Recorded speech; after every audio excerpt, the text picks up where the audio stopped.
Mind ورس میں خوش آمدید۔ یہ وہ جگہ ہے جہاں ہم انسان کے دماغ، جذبات اور کائنات کے رازوں کو ایک صاف، سادہ اور دلکش انداز میں سمجھتے ہیں۔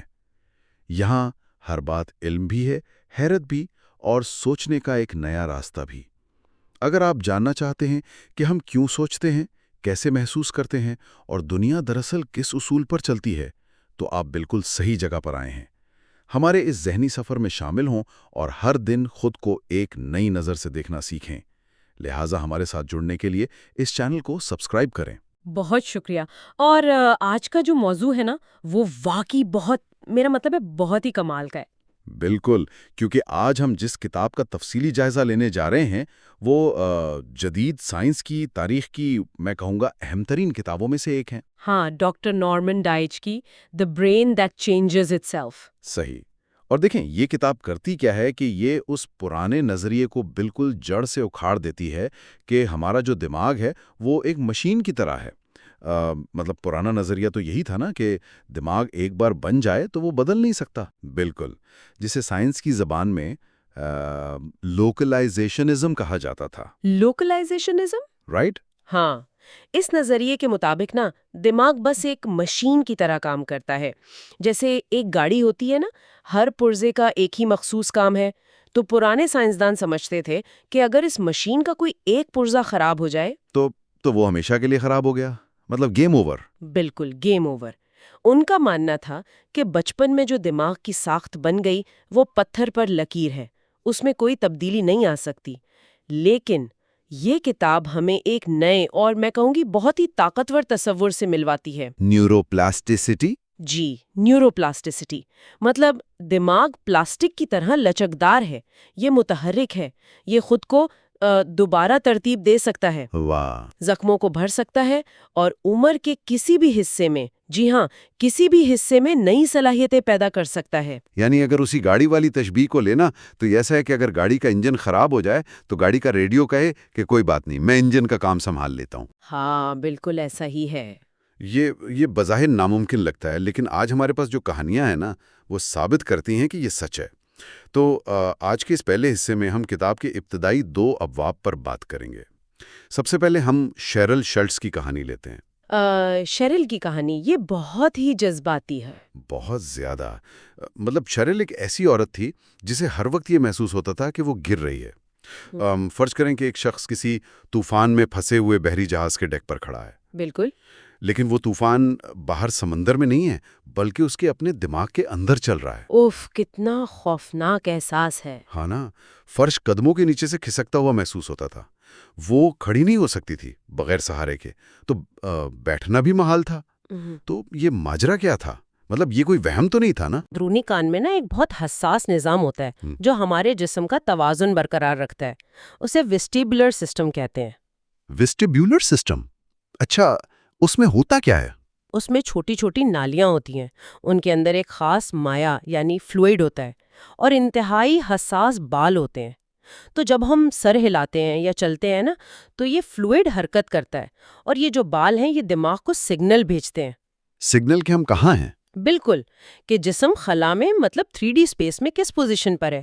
اب شیرل کے ساتھ مسئلہ یہ ہوا کہ اسے ایک انفیکشن ہو گیا تھا اور اس کے علاج کے لیے اسے ایک اینٹی بائیوٹک دی گئی جس کا نام جینٹامائسن ہے۔ اوہ، میں نے سنا ہے اس کے سائیڈ ایفیکٹس بہت برے ہوتے ہیں۔ بہت زیادہ۔ اس کے زیادہ استعمال نے شیرل کے اس ویسٹیبولر سسٹم کو اندر سے بالکل جلا کر تباہ کر دیا۔ تباہ کر دیا؟ مطلب 100% ختم؟ وابلرز کہتے ہیں، یعنی لڑکھڑانے والے۔ اور اس وقت کی روایتی میڈیکل سائنس کے مطابق یہ ایک ایسا نقصان تھا جس کا کوئی علاج نہیں تھا۔ یار، یہ بات ہضم کرنا تھوڑا مشکل ہے۔ مطلب اگر دماغ کا وہ حصہ جو کشش ثقل کو محسوس کرتا ہے، جو ہمیں سیدھا کھڑا رکھتا ہے، اگر وہ مکمل طور پر تباہ ہو گیا ہے تو پھر وہ انسان کھڑا کیسے رہ سکتا ہے؟ اسے تو ساری زندگی پھر ویل چیئر پر گزارنی چاہیے۔ بالکل، اور شیرل کی زندگی ایسی ہی ہو گئی تھی۔ لیکن پھر یہاں انٹری ہوتی ہے ایک بہت ہی غیر روایتی اور کمال کے نیورو سائنٹسٹ کی، پال باکووائریٹا۔ پول باکووائریٹا، ان کا تجربہ تو بہت مشہور ہے۔ ہاں، وہ ان چند ابتدائی لوگوں میں سے تھے جو واقعی مانتے تھے کہ دماغ لچکدار ہے۔ نیوروپلاسٹسٹی پر ان کا پختہ یقین تھا۔ انہوں نے ایک ایسا تجربہ کیا جو بظاہر بالکل دیوانگی لگتا ہے۔ وہ کنسٹرکشن ہیڈ والا نا؟ جی، انہوں نے ایک عام سا کنسٹرکشن ہیٹ لیا جو مزدور پہنتے ہیں اور اس پر ایک سینسر لگایا۔ اسے ایکسلرومیٹر کہتے ہیں۔ یہ وہی سینسر ہے جو ہمارے اسمارٹ فونز میں ہوتا ہے، جو اسکرین کو روٹیٹ کرتا ہے؟ بالکل وہی۔ اب اس ہیٹ کو تاروں کے ذریعے ایک چھوٹی سی پلاسٹک کی پٹی سے جوڑا گیا جس پر 144 ننھے الیکٹروڈز لگے ہوئے تھے۔ 144؟ اور پھر یہ جو پٹی تھی یہ شیرل کی زبان پر رکھ دی گئی۔ ایک منٹ، زبان پر؟ مطلب کیا زبان کے ذریعے دماغ کو توازن کے سگنل بھیجے جا رہے تھے؟ جی بالکل۔ لیکن کیا واقعی ہمارا دماغ اتنا سادہ ہے کہ وہ زبان پر ہونے والی ایک جھنجھناہٹ کو کان سے آنے والا سگنل سمجھ لے؟ میرا مطلب ہے یہ کیسے ممکن ہے؟ اس کے پیچھے کیا سائنس ہے؟ دیکھیں، یہ بہت اہم سوال ہے اور یہی اس کتاب کا ایک بہت بڑا سبق بھی ہے۔ بظاہر یہ عجیب لگتا ہے لیکن ہمیں یہ سمجھنا ہوگا کہ ہمارا دماغ نہ ایک اندھے غار میں بیٹھا ہے۔ اندھے غار میں؟ ہاں، کھوپڑی کے اندر اندھیرا ہے۔ دماغ کو نہیں پتا کہ روشنی کیا ہے، آواز کیا ہے یا کشش ثقل کیا ہے۔ ہماری آنکھیں، کان اور جلد صرف باہر کی دنیا سے معلومات لیتے ہیں اور اسے الیکٹریکل سگنلز میں بدل دیتے ہیں، برقی لہروں میں؟ بالکل۔ اور دماغ صرف انہی الیکٹریکل سگنلز کی زبان سمجھتا ہے۔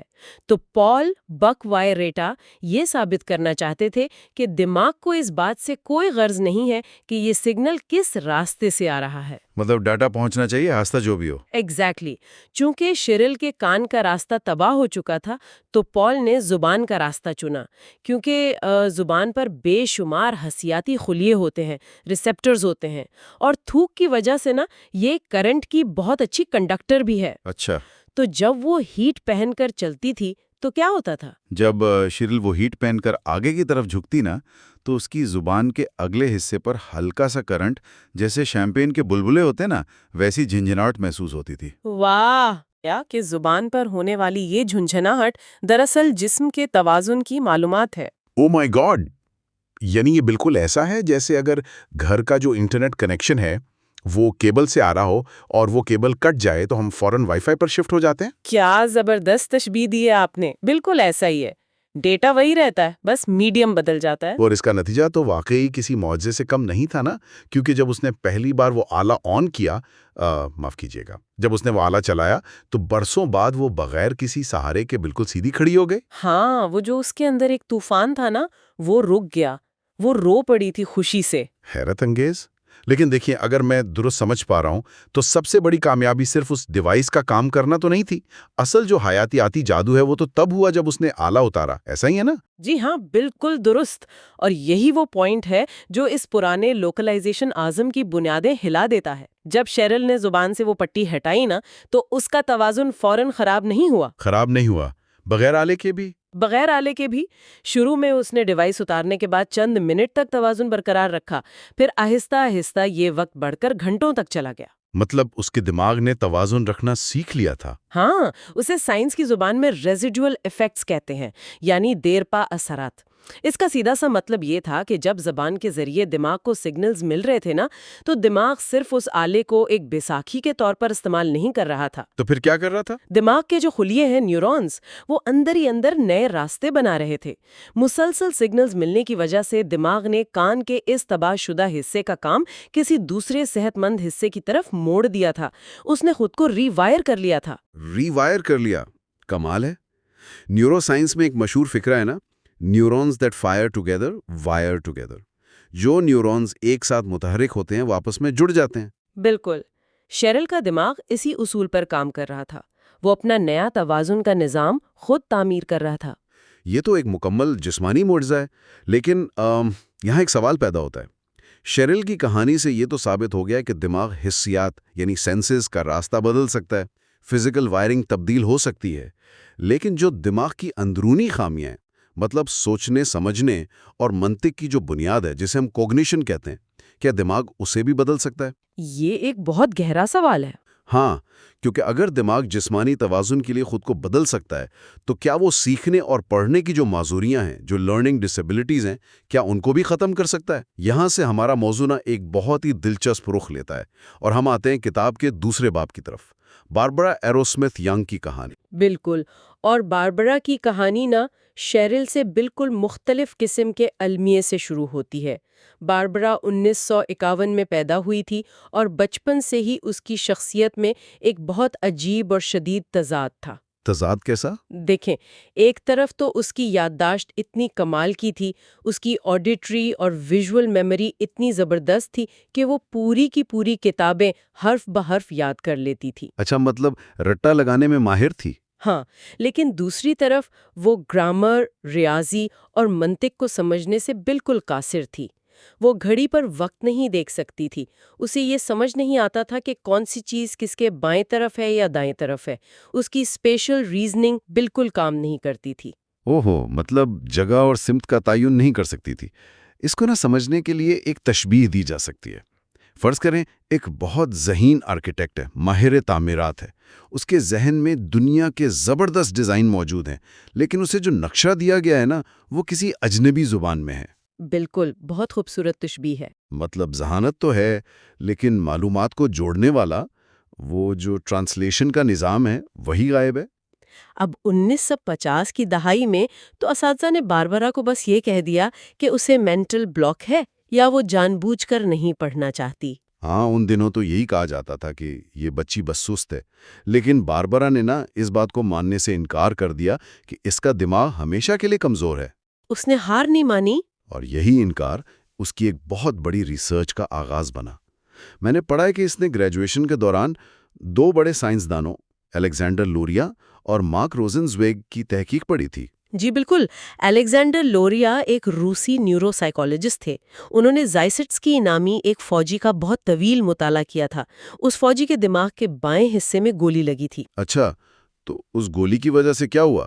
اس گولی نے اس کے دماغ کا ایک خاص حصہ تباہ کر دیا تھا جو گرامر اور منطق کو جوڑتا ہے۔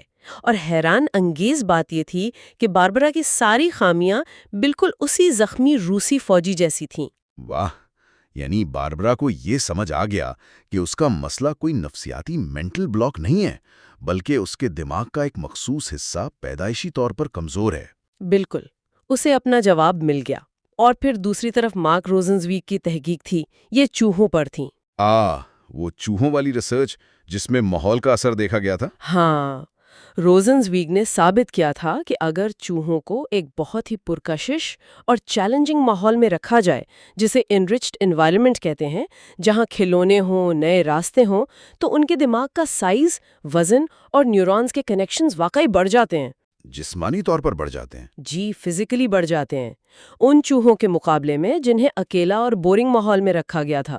لیکن دیکھیں، ایک چوہے کے دماغ کا بڑھنا اور ایک زخمی روسی فوجی کی ڈائری، ان دونوں چیزوں سے ایک عام لڑکی اپنی معذوری کا علاج کیسے نکال سکتی تھی؟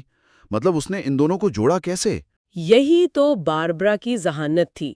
اس نے سوچا کہ اگر دماغ کے مخصوص حصے کمزور ہیں، جیسا کہ لوریا نے بتایا، اور چیلنجنگ ماحول سے دماغ کو جسمانی طور پر بڑھایا جا سکتا ہے، جیسا کہ روزنزویگ نے بتایا، تو کیوں نہ ان کمزور حصوں کو ایک سخت ترین چیلنج دیا جائے۔ تو اس نے اپنے لیے کچھ مشقیں بنائیں۔ جی، اس نے اپنے لیے خاص قسم کی ذہنی مشقیں ترتیب دیں، جیسے گھڑی دیکھنے کی مشق۔ چونکہ وہ وقت نہیں دیکھ سکتی تھی تو اس نے کاغذ پر ایسی گھڑیاں بنائیں جن میں عام 2 سوئیوں کی بجائے 3، 4 یا اس سے بھی زیادہ سوئیاں تھیں۔ 4 سوئیاں؟ یہ تو کسی نارمل انسان کے لیے بھی مشکل ہے۔ بالکل، اور اسے ان سوئیوں کے درمیان جو تعلق ہے اس کو سمجھنے پر اپنے دماغ کو مجبور کرنا پڑتا تھا۔ شروع میں تو یہ عمل اس کے لیے انتہائی تکلیف دہ تھا۔ مطلب وہ تھک کر رو پڑتی تھی کیونکہ وہ دماغ کے اس حصے پر زور ڈال رہی تھی جس کے نیورونز کبھی استعمال ہی نہیں ہوئے تھے۔ لیکن پھر حیاتیاتی سطح پر کچھ بدلنا شروع ہوا نا؟ کیونکہ جب ہم پوری توجہ سے دماغ کے کسی حصے کو استعمال کرتے ہیں تو وہاں خون کی گردش بڑھ جاتی ہے، میٹابولک ڈیمانڈ بڑھتی ہے، اور پھر دماغ مجبور ہو جاتا ہے کہ ان کمزور نیورونز کو آپس میں جوڑ کر نئے اور مضبوط راستے بنائے۔ اور باربرا کے ساتھ بالکل یہی ہوا۔ یعنی اس نے اس وقت کے سائنس کے ایک اور بڑے تصور کو چیلنج کر دیا تھا، جسے برین میپس کہتے ہیں۔ ہاں، برین میپس۔ سمجھا جاتا تھا کہ دماغ کے جو نقشے ہیں وہ ساکن ہیں، سٹیٹک ہیں، ان میں تبدیلی نہیں آ سکتی۔ لیکن باربرا نے اپنی مشقوں سے ثابت کیا کہ یہ نقشے متحرک ہیں۔ اور اس نے اتنی شدت سے یہ مشقیں کیں کہ اس کے دماغ نے اتنی جسمانی ساخت بدل لی۔ وہ نہ صرف وقت دیکھنا سیکھ گئی، بلکہ وہ منطقی اور ریاضیاتی مسائل کو بھی بآسانی حل کرنے لگی۔ اور سب سے زبردست بات یہ ہے کہ اس نے اس علم کو صرف اپنے تک محدود نہیں رکھا۔ اس نے ٹورانٹو میں باقاعدہ ایرو اسمتھ اسکول کی بنیاد رکھی۔ جی، ایرو اسمتھ اسکول، جہاں آج بھی بچے پڑھتے ہیں۔ بالکل، اور وہاں یہ دیکھا جاتا ہے کہ بچے کے دماغ کا کون سا مخصوص حصہ کمزور ہے، اور پھر اسے روایتی طریقے سے پڑھانے کے بجائے صرف اس کمزور حصے کو نشانہ بنا کر سخت ذہنی مشقیں کروائی جاتی ہیں۔ اور یہیں سے ہمیں نیورو پلاسٹیسٹی کا ایک اور بہت ہی بنیادی اصول ملتا ہے، جسے کہتے ہیں یوز اٹ اور لوز اٹ، مطلب استعمال کرو یا کھو دو۔ جی، یہ بہت خطرناک اور اہم اصول ہے۔ دیکھیں، ہمارے دماغ میں کوئی بھی جگہ خالی نہیں رہتی۔ خلیوں اور نیورونز کے درمیان جگہ اور وسائل حاصل کرنے کے لیے ایک مسلسل جنگ چلتی رہتی ہے۔ اسے بائیولوجی میں کمپیٹیٹو پلاسٹیسٹی کہتے ہیں۔ کمپیٹیٹو پلاسٹیسٹی یعنی مقابلہ چل رہا ہے اندر۔ بالکل، اگر کوئی شخص اپنے دماغ کا کوئی حصہ استعمال کرنا چھوڑ دے، مثال کے طور پر وہ کوئی خاص زبان بولنا چھوڑ دے جو اسے آتی تھی، یا کوئی ہنر پریکٹس نہ کرے، تو دماغ کے وہ نیورونز جو اس کام کے لیے مخصوص تھے وہ مرتے نہیں ہیں۔ تو پھر کیا ہوتا ہے؟ وہ ہائی جیک ہو جاتے ہیں۔ دماغ کے دوسرے ایکٹیو حصے ان نیورونز پر قبضہ کر لیتے ہیں۔ دماغ کا وہ حصہ کسی اور اسکل کو دے دیا جاتا ہے۔ اوہ، مطلب دماغ کی یہ خاصیت ایک نعمت بھی ہے اور ایک خطرہ بھی۔ 100%۔ اگر ہم مسلسل مشق کریں تو دماغ کو بے پناہ طاقتور بنا سکتے ہیں، لیکن اگر ہم ذہنی طور پر سست ہو جائیں، چیلنجز سے بھاگیں، تو ہماری موجودہ صلاحیتیں بھی ختم ہونے لگتی ہیں، وہ کسی اور کام میں لگ جاتی ہیں۔ واقعی یہ تو بہت بڑی بات ہے۔ تو اگر ساری گفتگو کو سمیٹا جائے تو ایک بہت گہرا اور غور طلب پہلو سامنے آتا ہے۔ آج ہم نے جو بھی ڈسکس کیا ڈاکٹر نارمن ڈائچ کی کتاب سے، اس کا سب سے بڑا سبق یہ ہے کہ انسان اپنے محدود یا زخمی دماغ کا قیدی نہیں ہے۔ بالکل نہیں ہے۔ چاہے وہ شیرل کی طرح جسمانی توازن کھو بیٹھنے کی بات ہو، یا باربرا کی طرح کوئی پیدائشی ذہنی معذوری ہو، علم، مسلسل توجہ اور مشق کے ذریعے ہم اپنے دماغ کی ساخت کو خود بدل سکتے ہیں۔ انسان کسی حد تک اپنے دماغ کا معمار خود ہے۔ بالکل صحیح کہا آپ نے۔ اور یہاں میں ایک آخری بات شامل کرنا چاہوں گی جو سننے والوں کے لیے ایک بہت بڑا سوال بھی ہے۔ جی ضرور۔ دیکھیں، ایرک کینڈل جنہیں میموری کی ریسرچ پر نوبل انعام ملا، اور سگمنڈ فرائڈ کے جو نظریات ہیں، جب ہم انہیں اس نیورو پلاسٹیسٹی کی روشنی میں دیکھتے ہیں تو ایک بات بڑی واضح ہوتی ہے کہ نیا ہنر سیکھنے یا مشق کرنے سے ہمارے دماغ کے خلیات اور ساخت فزیکلی طور پہ بدل جاتی ہے۔ ہاں، فزیکلی بدلتی ہے۔ تو پھر ذرا سوچیں، جو خیالات ہم سارا دن سوچتے ہیں ان کا کیا اثر ہوتا ہوگا؟ وہ حسد، غصہ، خوف، مایوسی یا پھر محبت اور ہمدردی کے جذبات جو ہم روزانہ ہر لمحہ محسوس کرتے ہیں، وہ ہمارے دماغ کے اندر کیسی فزیکل وائرنگ کر رہے ہیں۔ واہ، یہ تو رونگٹے کھڑے کر دینے والی بات ہے۔ کیا ہم محض اپنے روزمرہ کے مستقل خیالات سے اپنا دماغ خود تراش رہے ہیں؟ اور اگر ایسا ہے تو ہم سب کو غور کرنا چاہیے کہ ہم اپنے آج کے خیالات سے اپنے کل کے لیے کیسا دماغ تعمیر کر رہے ہیں۔ واقعی یہ ایک ایسا سوال ہے جو ہماری سوچ کے دھارے بدل سکتا ہے۔ کیا محض خیالات سے دماغ تراشا جا رہا ہے؟ اس پر ضرور غور کیجیے گا۔ خیر، آج ہم نے جانا کہ کیسے ایک ٹوٹا ہوا دماغ خود کو جوڑ سکتا ہے۔ اگلے حصے میں ہم دیکھیں گے کہ کیسے ہم اپنے دماغ کو ری ڈیزائن کر سکتے ہیں، اور کیا ہماری پسند و ناپسند بھی نیورو پلاسٹیسٹی کا نتیجہ ہیں۔ مزید دلچسپ حقائق کے لیے جڑے رہیے ہمارے ساتھ۔ پچھلے حصے میں ہم نے دیکھا تھا کہ نیورو پلاسٹیسٹی کے بنیادی کرشمے کیا ہیں، مطلب ہم نے اس سائنس کی بنیاد کو سمجھا تھا۔ ہاں، اور آج کا ہمارا مشن اس سے بھی ایک قدم آگے جانا ہے۔ آج کی گفتگو کا مقصد اس پیچیدہ میکانزم کو سمجھنا ہے کہ ہمارا ماحول اور یعنی ہماری روزمرہ کی بظاہر معمولی عادتیں کس طرح ہمارے دماغ کی جسمانی ساخت کو بالکل بدل دیتی ہیں۔ اور یہ کوئی نظریاتی بات نہیں ہے۔ آج ہم کتاب کے تیسرے باب ری ڈیزائننگ دی برین اور چوتھے باب پر بات کریں گے جو پسند اور محبت کے حصول کے بارے میں ہے۔ یہ بہت گہرے موضوعات ہیں۔ اچھا تو چلیں اس کی تہیں کھولتے ہیں۔ سب سے پہلے مائیکل مرزنیچ کی تحقیق کی طرف آتے ہیں۔ انہوں نے نیورو سائنس کی دنیا میں ایک تہلکہ مچا دیا تھا، یہ دعویٰ کر کے کہ شدید ذہنی امراض کی صورت میں سخت دماغی تربیت دوائیوں جتنی ہی مؤثر ثابت ہو سکتی ہے۔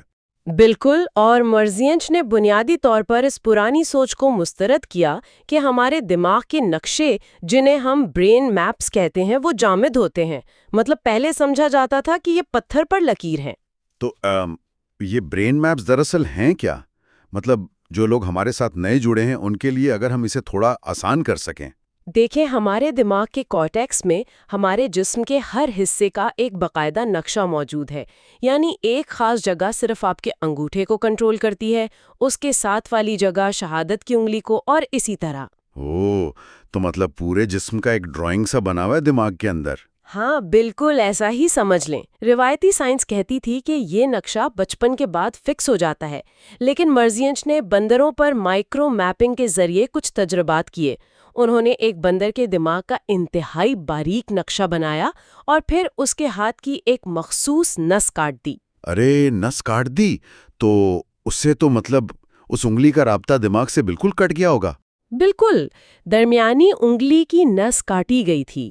پرانی سائنس کے مطابق تو چونکہ نس کٹ گئی تو دماغ کے نقشے میں وہ درمیانی انگلی والا حصہ ہمیشہ کے لیے بلیک آؤٹ ہو جانا چاہیے تھا۔ ہاں، یہ تو منطقی بات لگتی ہے۔ اگر ایک تار کٹ گئی ہے تو بلب تو بجھ جائے گا نا، اسے تو کوئی سگنل نہیں مل رہا، تو وہ حصہ بالکل بیکار ہو جانا چاہیے۔ یہی تو حیران کن دریافت تھی۔ انہوں نے دیکھا کہ وہ حصہ اندھیرے میں نہیں ڈوبا، بلکہ اس کے بالکل پڑوس میں موجود دماغی حصے جو دوسری انگلیوں کو کنٹرول کر رہے تھے، انہوں نے فوراً اس خالی جگہ پر قبضہ کرنا شروع کر دیا۔ واہ!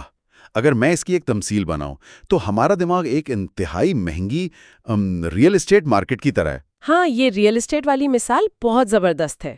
مطلب اس مارکیٹ میں کوئی بھی پلاٹ یا دکان خالی نہیں چھوڑی جا سکتی۔ اگر ایک دکاندار غائب ہو جاتا ہے تو ساتھ والا فوراً اپنا سامان وہاں رکھ کر قبضہ کر لیتا ہے۔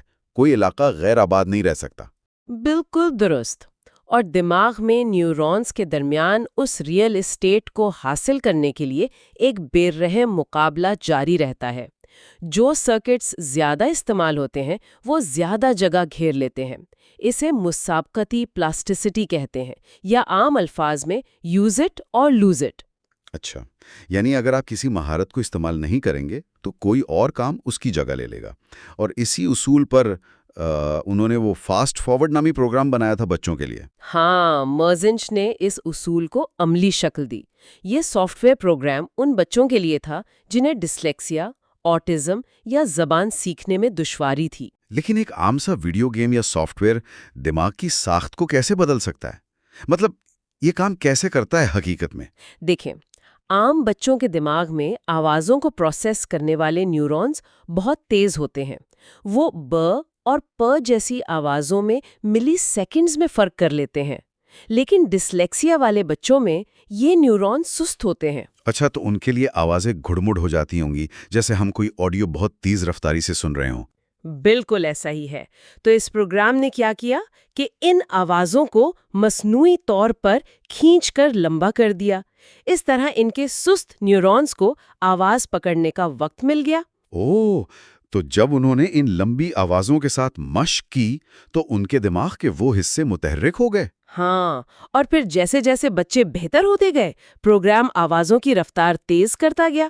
سخت مشق سے ان بچوں کے دماغ نے پروسیسنگ کے لیے نیا ریئل اسٹیٹ حاصل کر لیا۔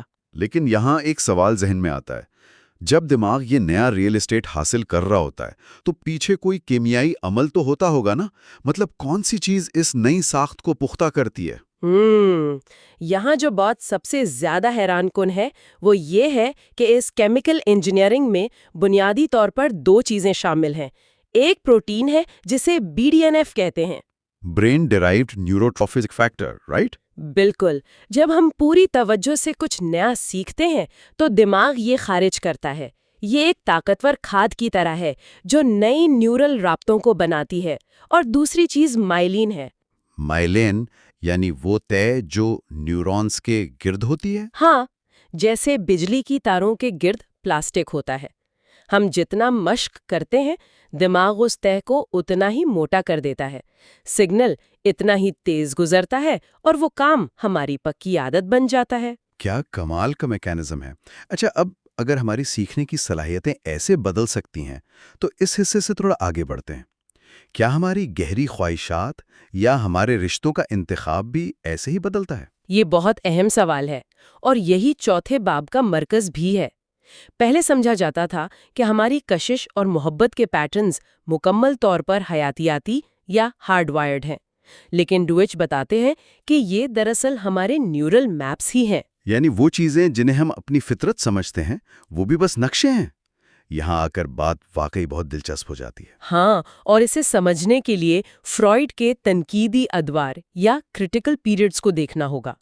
بچپن میں جب دماغ اپنے ارد گرد سے سب کچھ جذب کر رہا ہوتا ہے تو وہ ان تمام جذباتی تجربات کو ملا کر رشتوں کا ایک خاکہ بناتا ہے۔ وہ مشہور مقولہ ہے نا نیورو سائنس کا کہ جو نیورونز ایک ساتھ فائر ہوتے ہیں وہ ایک ساتھ وائر ہو جاتے ہیں۔ بالکل، اگر ایک بچے نے محبت اور تکلیف کو ایک ہی وقت میں محسوس کیا ہے تو اس کے دماغ میں یہ دونوں الگ الگ تصورات آپس میں جڑ جائیں گے۔ اس پر مجھے کتاب میں موجود اس نوجوان ایک ہی کہانی یاد آ رہی ہے۔ وہ بہت پرکشش اور کامیاب تھا لیکن شدید ڈپریشن کا شکار تھا۔ ہاں، اس کی کہانی بہت دلخراش لیکن سبق آموز ہے۔ جب اس کی تھراپی شروع ہوئی تو پتہ چلا کہ اسے متوازن خواتین کی طرف بالکل کشش نہیں ہوتی تھی۔ بالکل، اس کی زندگی میں جتنی بھی خواتین آئیں وہ سب جذباتی طور پر غیر مستحکم اور اکثر پرتشدد تھیں، اور اس کی وجہ اس کا بچپن تھا جو اس نے اپنی شرابی ماں کے ساتھ گزارا تھا۔ اس کا دماغ بچپن میں ماں کی محبت اور غصے کو ایک ہی وقت میں دیکھتا رہا، تو اس کے نیورل نقشے میں قربت کا مطلب ہی عدم استحکام اور تکلیف بن گیا۔ یعنی بالغ ہونے کے بعد جب اسے کوئی پرسکون رشتہ ملتا تو اس کا دماغ اسے مسترد کر دیتا۔ اسے اس ہنگامہ خیز پیٹرن کی لت لگ چکی تھی۔ ہاں، اس کا ریوارڈ سسٹم اسی افراتفری کا عادی ہو گیا تھا۔ وہ اپنے پرانے بنے ہوئے نقشے سے باہر نکل ہی نہیں پا رہا تھا۔ یہ سچ میں خوفناک ہے کہ ہم اپنے صدمات کا نقشہ بنا کر پوری زندگی اسی پر چلتے رہتے ہیں۔ لیکن اگر ہم جدید دور کی بات کریں تو آج ہم بیرونی محرکات کی یلغار میں رہ رہے ہیں۔ انٹرنیٹ اور خاص طور پر پورنوگرافی ہمارے ان نقشوں کے ساتھ کیا کر رہی ہے؟ دیکھیں، ارتقائی طور پر ہمارا دماغ سست رفتار اور حقیقی زندگی کے رشتوں کے لیے ڈیزائن ہوا ہے۔ قربت میں وقت لگتا ہے، لیکن آج ایک کلک پر انتہائی تیز رفتار مصنوعی مناظر دستیاب ہیں۔ تو جب کوئی شخص ان مصنوعی محرکات کا عادی ہو جاتا ہے تو وہ مسابقتی پلاسٹیسٹی والا اصول یعنی ریئل اسٹیٹ کی جنگ یہاں بھی شروع ہو جاتی ہے۔ بالکل، اگر ہم اسے وسیع تر تناظر میں دیکھیں تو یہ سارا کھیل ڈوپامائن کا ہے۔ ڈوپامائن ہمارے دماغ کا انعام اور تحریک کا نظام چلاتا ہے۔ عام رشتوں میں یہ متوازن مقدار میں خارج ہوتا ہے، لیکن مصنوعی اور انتہائی تیز محرکات دماغ میں ڈوپامین کا ایک سیلاب لے آتے ہوں گے، رائٹ؟ ہاں، اور جب ایسا بار بار ہوتا ہے تو دماغ کا بیس لائن لیول تبدیل ہو جاتا ہے۔ دماغ کے ریسیپٹرز اتنی زیادہ ڈوپامائن کے عادی ہو جاتے ہیں کہ اب انہیں وہی مزہ محسوس کرنے کے لیے پہلے سے زیادہ اور نیا محرک درکار ہوتا ہے۔ اوہ، تو جو نیورونز مصنوعی محرکات کے ساتھ فائر ہو رہے ہیں وہ مضبوط ہو جاتے ہیں اور حقیقی انسانوں کے لیے مختص ریئل اسٹیٹ سکڑنے لگتا ہے۔ یہی وجہ ہے کہ ایسے افراد میں اصلی شراکت داروں کے ساتھ کشش ختم ہونے لگتی ہے۔ حقیقی زندگی کے رشتے جن میں صبر چاہیے وہ ان کے ہائی جیک شدہ دماغ کو بالکل بورنگ لگنے لگتے ہیں۔ تو اس سب کا مطلب کیا ہے؟ کیا یہ ایک طرفہ راستہ ہے؟ نوجوان ایک ہی مثال ہو یا پورنوگرافی کی لت میں مبتلا کوئی شخص، کیا وہ اپنے ہی دماغ کے جال میں بے بس ہیں؟